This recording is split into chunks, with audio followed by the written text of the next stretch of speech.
Kembali lagi di Cerita Cinta Channel. Jangan lupa like, comment, and subscribe ya. Terima kasih. Seperginya Batara dari rumah, kini hanya tinggal menyisakan Zevanya seorang diri. Gadis itu nampak tertegun kala melihat sekeliling rumah itu masih cukup bersih dan rapi. Ia pun memutuskan untuk berkeliling, mengamati setiap sudut rumah itu dan mengira-ngira bagian mana saja yang akan dia bersihkan. Mungkin karena memang Batara baru pulang dari luar kota, jadilah rumah itu masih terlihat bersih, batin Zevanya. Ia pun memutuskan untuk pergi ke dapur, mencari sesuatu yang bisa dimakan karena memang sejak tadi di bandara dirinya merasa sangat kehausan juga kelaparan tentu saja. Sungguh tragis, cucu seorang dokter hebat dan pengusaha ternama bisa mengalami kelaparan dan kehausan di negeri orang. Wait, negeri orang, bukankah Indonesia juga masih menjadi negaranya? Wajahnya tidak terlalu mengikuti wajah orang luar, bahkan ia juga sangat fasih berbahasa Indonesia, lantaran sepupunya yang juga selalu mengajaknya bicara dengan bahasa Indonesia. Entahlah, yang terpenting kini untuk sementara ia bisa tenang. Meskipun tidak ada ponsel, ia akan menganggapnya sebagai puasa. Biarkan saja saudara kembar dan juga papanya sibuk dan panik mencari dirinya. Ini adalah suatu bentuk berontakan dari Zevanya lantaran selalu dikekang oleh dua laki-laki berbeda usia itu. Oke Zevanya, sekarang kamu mau makan apa? Ia terus bergumam seorang diri sambil membuka lemari dan kulkas yang ternyata isinya kosong. Katanya artis, terkenal banyak fans, tapi kenapa miskin banget? Sampai kulkas aja bersih begini gak ada isinya. Zevanya duduk bersila di lantai sambil terus memandang kulkas di depannya. Entah apa yang bisa ia harapkan dari isi kulkas yang kosong itu.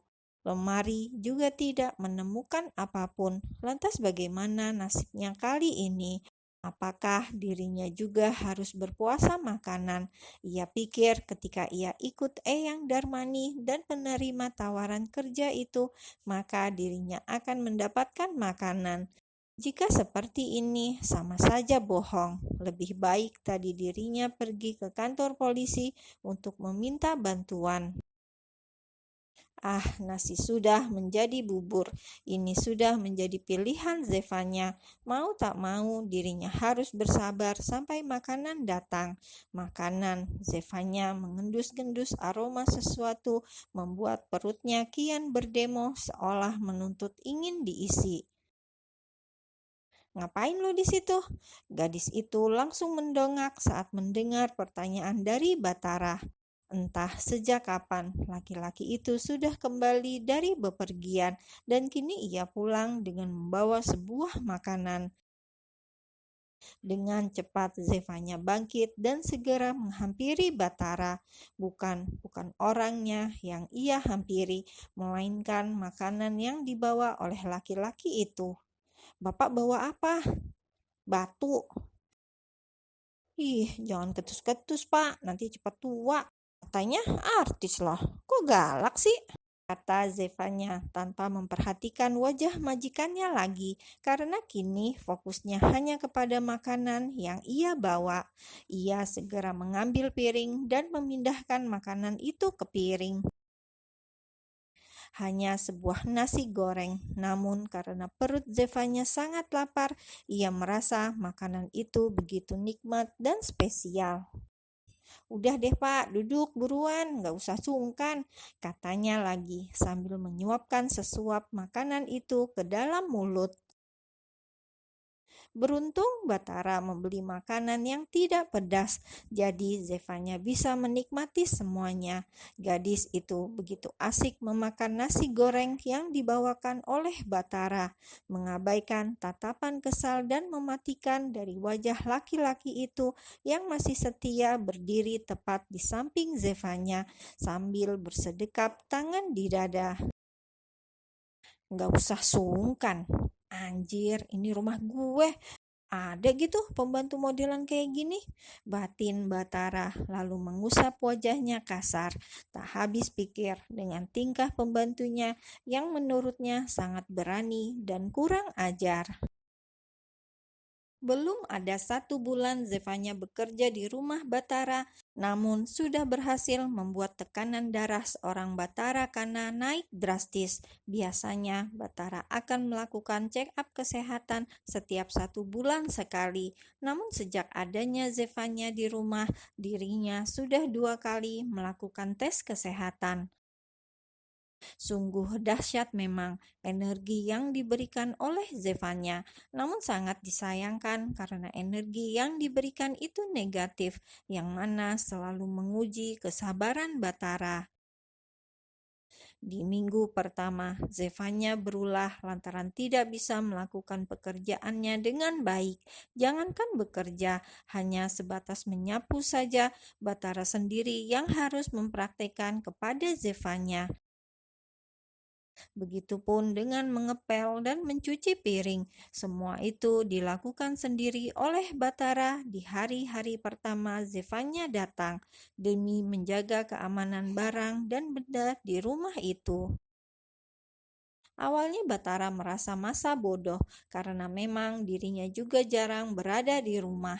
Namun setiap kali dirinya pulang dari syuting, entah malam atau pagi, Batara selalu saja menemukan adanya pecahan gelas maupun piring, bahkan juga vas bunga di tempat sampah. Itulah alasan mengapa Batara memberikan training terlebih dulu kepada Zevanya. Dan setelah hampir 1 bulan, walaupun pekerjaan Zevanya belum sepenuhnya sempurna, akan tetapi gadis itu sudah tidak pernah lagi memecahkan benda. Bahkan dapurnya bisa kembali bersih dan selalu rapi, menandakan keahlian Zevanya yang semakin baik. "Pak, nanti pulang jam berapa?" Zevanya mengetikkan sebuah chat pada Batara. Ya, kini Zevanya tengah memakai ponsel bekas milik Batara yang sudah tidak terpakai. Walaupun hanya ponsel Android dan sudah sedikit retak lantaran pernah dijatuhkan oleh Batara, namun ponsel itu sudah sangat berguna untuk keduanya sebagai alat komunikasi jika terjadi sesuatu di rumah maupun di luar. Nggak dibuka-buka. Lagi apa sih itu orang? Sibuk banget kayaknya. Zevanya kembali mendudukkan dirinya di sofa sambil bersandar, membuka kolom obrolan dengan Batara lagi untuk mengirimkan spam chat.